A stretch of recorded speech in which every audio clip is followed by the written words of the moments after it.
Le ministre français, M. Michel Rocard, est en voyage dans le département de la Guyane française, surtout connu pour sa base spatiale, le Kourou. Ce département, installé sur la côte de l'Amérique du Sud, a une frontière avec une ancienne colonie hollandaise, la Guyane hollandaise, justement, devenue le Suriname indépendant. Le pays était ravagé par une guerre civile jusqu'à peu et connaît une situation économique désastreuse, d'où un afflux de réfugiés côté français auquel le Premier ministre veut mettre un terme. Reporter Pascal Guimier et Jean-Marie Lecartier. Camp Dakar-Ouani, démonstration de ferveur tricolore, mais sans doute pour rien. Officiellement, ces réfugiés du Suriname ne sont pas des réfugiés. Avec une froideur toute diplomatique, les autorités préfèrent parler de population civile déplacée. Déplacée, cela personne ne le niera. Depuis près de 4 ans, depuis la guerre civile dans leur pays, ils sont des milliers à avoir franchi le fleuve frontière pour gagner le territoire français et pour y rester. Le provisoire aujourd'hui dure toujours, malgré les accords passés entre la France et le Suriname, malgré un certain retour au calme là-bas, ils sont encore 6000 en transit permanent, confiés aux bons soins de l'armée française. Les Surinamiens coûtent cher et à Saint-Laurent-du-Maroni, ville frontière, on aimerait maintenant les voir repartir. Monsieur le Premier ministre, il faut que le gouvernement soit clair dans sa démarche, ferme dans ses intentions et ne se laisse pas influencer par les pressions soi-disant humanitaires. Message reçu, le gouvernement s'apprête à organiser le retour volontaire des réfugiés. Michel Rocard renvoie donc le Suriname à ses responsabilités et ses ressortissants à leur foyer. Notre pays a porté secours à ceux qui en avaient besoin, quand ils en avaient besoin et là où ils en avaient besoin. Et je le dis très nettement, la France a fait son devoir, mais elle n'entend pas que s'installent définitivement sur son sol, dans des conditions précaires, des populations durablement déracinées. Déplacés, une fois de plus déplacés, les Surinamiens refranchiront le Maroni, mais dans l'autre sens. Les petits-fils d'esclaves ne deviendront pas français. Les élus du département sont satisfaits.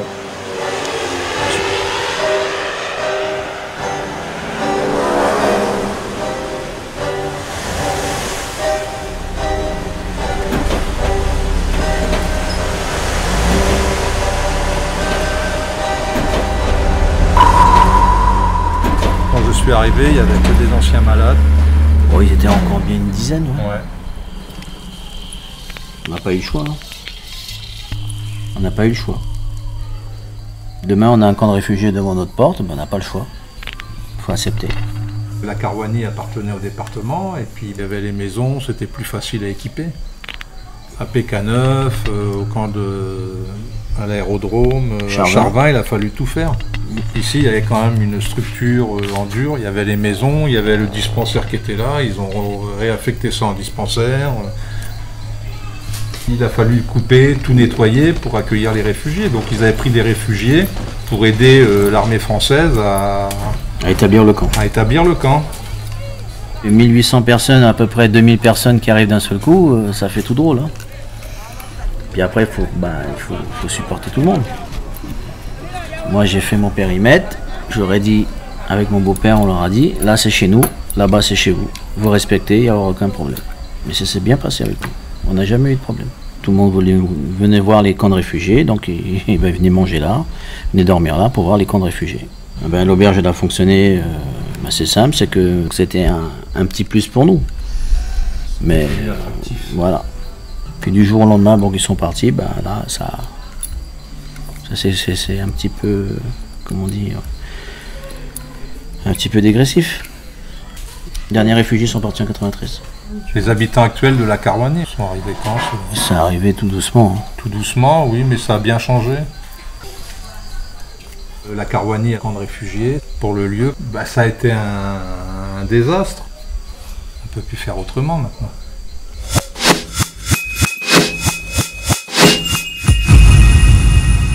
Donc il y a environ 10 000 réfugiés qui sont arrivés, et c'était pour la plupart des marrons, notamment beaucoup de Djuka Kotika, mais il y avait aussi 1000 Amérindiens.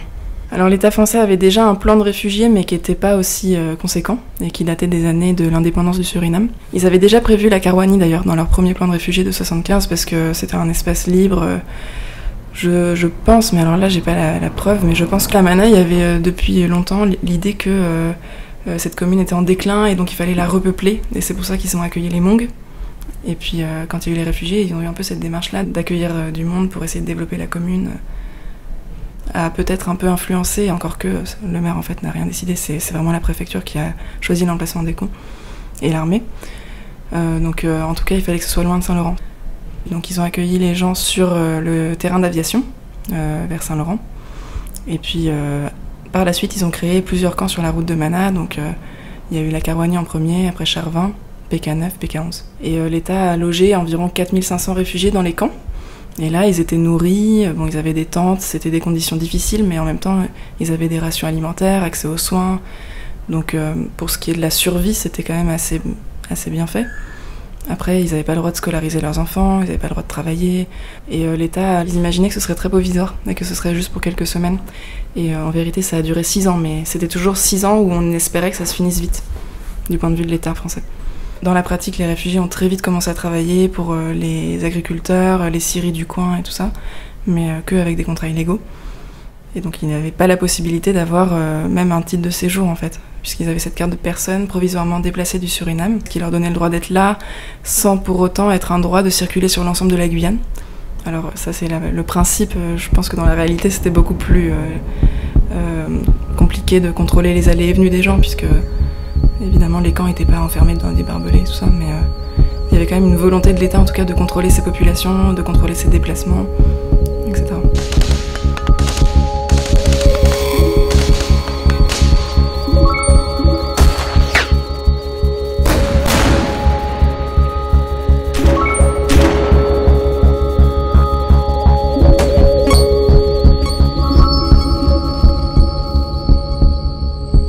Ciao Condé. So direct dem poti wa ni wan bigi los jape. Dem bigi meke tenti gi den sama. Ka dem pela usu sama. Den sama de mo abi pikesen. Ma den sito osu kan de feifi sama den sito osu. Karwani be abi to donsu anga uma sama anga pikinenge be mo ipi. Manenge abe ipi anya kampo. Du be dia Karouani da so men sama be habita sama mai. Bika dem manfu den di dem be abi. Di den fetia sana da den gwaini at busi den jungle da tawa manko ya sonde man abi pikin ana abi man da so tawa konteketa sa mama da so tobi be koikon wena turesbe konto jabe kolukuno akawani wa de dembe komeke foto te dembe meke foto aboje bobi wa mabia bigan bobi bikadi abe we ko sito ya be fo trota sama de meke dembe koti wa kineti anga dei de sawo ko dembe diaini anga dende sabi mi bu ala de sou dati je konte wa nyuan konde mekene sanga mi be wo ko anga den te de parti nyanya e fu wan sama siki dem konkai mi fosi au data o konde eside mi bi abitima e control a campo e kimia campo te weekend e giden cadeau de Sambede que wow. Chef police enya campo mi be egwe ayudia au be konde wan tu yarika mi be gwanga superfect asana egwa for cadre atenja yube do fu dengwe baka de flekte lengwe baka gwa for cadre te fosi de ko forin e ko forin nga fa janga sana akida den sama mu bigingwe so dembe poti fer dembe wanya la sama gwe mi se fi be gwe na last group Karouani mi gwe last group manala sama be wangu dengo kibi nde skoto go te kedi abushe lai be fele be meke o me campo abusi de mi asavu ale isi dia be gwanga dia e anga helicopter fu sani de go suko de 5 plus 5 plus 5 ça fait Non. 5 plus 5, ça fait... J'ai fait 30 ans là-bas à la Karouani. Je travaillais à l'infirmerie des femmes, des hommes, la billanterie et puis le dispensaire. Quand les réfugiés sont venus, je travaillais avec les réfugiés, mais on travaille la nuit et jour. Quand il y a un groupe qui arrive, il faut qu'on lui donne à manger, des habits et puis une chambre pour dormir. Mais ceux qui sont venus à la Karouani, il y avait toujours les maisons dures. Et les gens disaient qu'il y avait les lieux précis, nous on ne voulait pas les maisons. Mais quand vraiment ils ont vu que les autres ils sont venus, bien accueillis, on a bien nettoyé les maisons, rangé les maisons pour eux. Beaucoup sont demandés pour venir à la Karouani, il n'y avait plus de maisons et puis c'est là qu'ils ont monté les tentes. On a fait une tente, on a fêté la Noël avec les réfugiés, c'était bien. On a dansé. Même M. Chirac, il était venu. On avait bien accueilli M. Chirac. On a chanté tout et tout. Puis on avait mis des croix. C'était toutes les maisons qui avaient des croix. Et bien on avait mis aussi des numéros. Et puis quand on fait une plaquette pour la nourriture, ben, il prend ce numéro 10, ce numéro 20. Et bien on trouve tout de suite la famille. Ils n'avaient rien du tout. Quand on leur donne la nourriture, ils vendaient la nourriture. C'était dur pour eux, très très dur.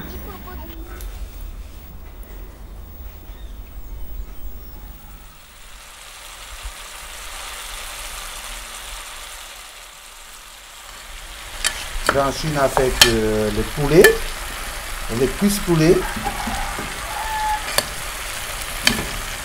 Après, on fait le bluff avec. Les militaires, ils disent avant, oui, c'était ici, c'était la peau qui est avant ici. Tout le monde s'était peur, bon, mais il y a beaucoup de personnes qui disent c'est en rien. Si tu ne peux pas rester ici, il n'y a pas autre place pour rester. On est obligé de rester.